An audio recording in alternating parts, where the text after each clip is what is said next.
They're coming. I hear them even when blizzards batter the cliffs and the evening snow blankets the canyon with cold. Here, at 4,000 meters above sea level, living means surviving every single second.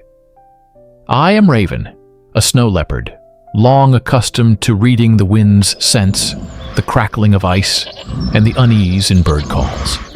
My mornings begin the same, the sharp need to hunt. I slip between stones, freeze in the shadows of a pine. Ahead, on the slope, grazes an old gray ibex. I wait, pressed into the snow, careful not to betray myself with even a flicker of my eye. Suddenly a flash, a camera trap clicks. My senses sharpen. Ordinary people rarely reach this high. Not far off, I smell foreign tobacco, hear the pop of a campfire. Someone has come for me.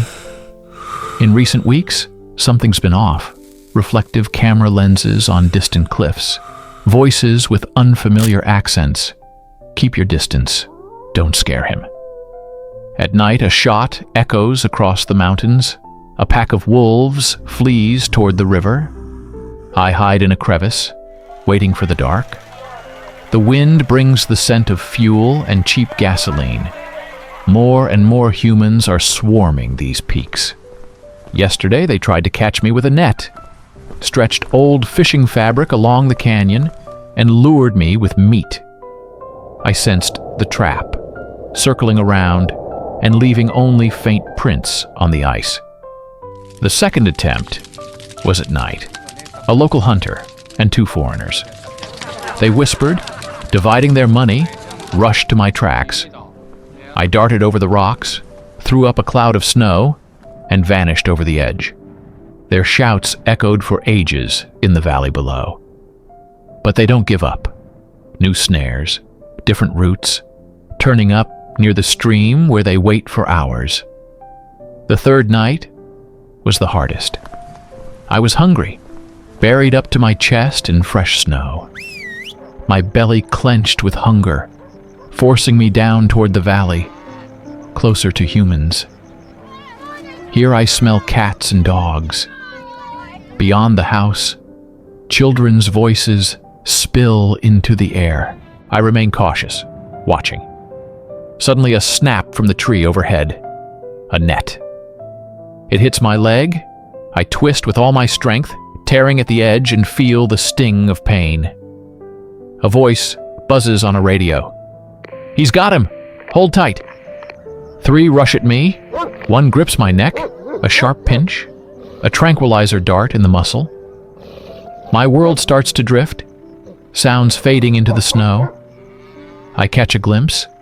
A guy in a red jacket, the smell of alcohol, strong hands. One fastens a black GPS collar with blinking lights, while another films, and a third checks paperwork, fast, fidgety, as if I'm just a package, not a living soul. They debate in a jumble of Russian, Kazakh, and English. One argues with an old village man, whose eyes burn with sorrow. "You're stealing our leopard? He's the soul of these mountains." The helicopter hovers over the snow-covered pass. Metal cables tremble under the weight of the container. It becomes difficult to breathe inside, as if a storm is approaching. People shout in the wind, their commands merging into a single hum. The Leopard descends to where the air smells of diesel fuel and road dust, which means I'm being taken to the transshipment base. So, they drag me to a truck, shove me into a metal crate. The taste of iron fills my mouth. Every echo slams against walls. Children are crying nearby. A little girl named Sultanat throws a wool mitten and a blue stone inside, whispering, "Don't forget us. Come back if you can." On the bumpy ride, I hear heated arguments. For the museum? For science? Poaching is illegal. America wants him for a breeding program. He's unique. What if he doesn't survive the flight? Almaty Airport. Harsh light, booming announcements, unfamiliar animal scents. A customs officer in uniform peers in through a slot. "First time in America, buddy. Good luck. Welcome to a new world." They fill out forms. Cheyenne Mountain Zoo, Colorado Springs, USA. On the plane, a cat's panic, trembling terror of the closed crate, the scrape of the cargo hold, loud cries from the flight crew. I hear other animals, smell wet dogs, and shiver on cold metal grating. A brief stopover in Istanbul, Turkish dock workers shouting, soda spilling across the floor, scanners clicking. At night, transmission oil stings my nose. A thin line of water slides across the floor. Next up, London. English voices, an hour waiting alone at the freight terminal gate. I glimpse other animals, a puma, a fox, even a wolf whimpering in the next crate. Finally, America. Colorado Springs. Arrival brings dozens of people with cameras, shiny buses, signs reading, "Welcome Cheyenne Mountain Zoo." I'm driven down US Highway 24, valleys, pine forests, grim towns on the horizon. Through the window, I see milk bars, Walmart stores, cars covered in "We Love Wildlife" stickers. Above the chatter, I hear the quick, anxious breath of the lead zookeeper, a young man named Mike, watching every detail. Arrival. They unload me onto a special ramp. The metal squeaks. Handlers set up my crate. Zookeepers buzz. A local journalist films the process in a green parka. The scents of new animals, a brown bear, an old wolf, a parrot squawking hola, fill the air. People boast to each other.